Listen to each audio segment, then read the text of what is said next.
Papakuluan muna natin yung baka hanggang sa lumambot siya.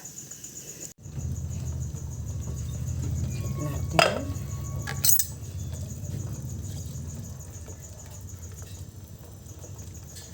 Ayan, malambot na yung ating baka. Gigisa na tayo. Maglagay na tayo ng cooking oil. Gisa na natin ng patatas at carrots. Timplahan natin siya ng asin at paminta. Mix. Ayan. Ilagay na rin natin ang ating red and green bell pepper. Ayan, okay na tong ating veggies. Isa-set aside na natin ito. Gisa na natin ang sibuyas,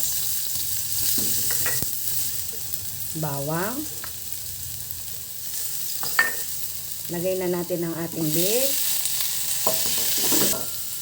Lagay natin yung ating tomato sauce. At lagyan natin siya ng konting tomato paste.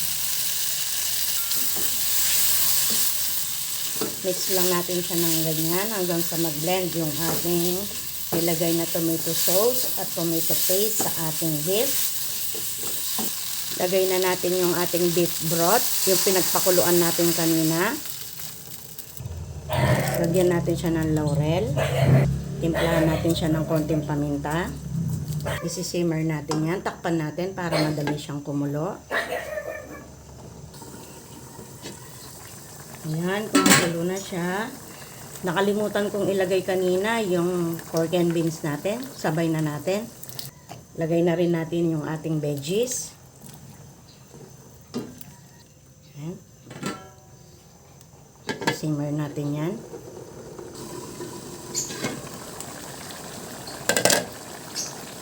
Lagay na natin yung ating liver spread.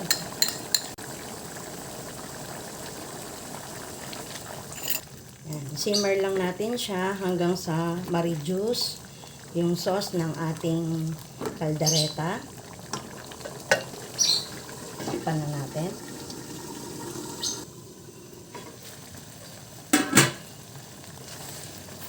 Ayan, thick na yung kanyang sauce. Luto na yung ating beef caldereta.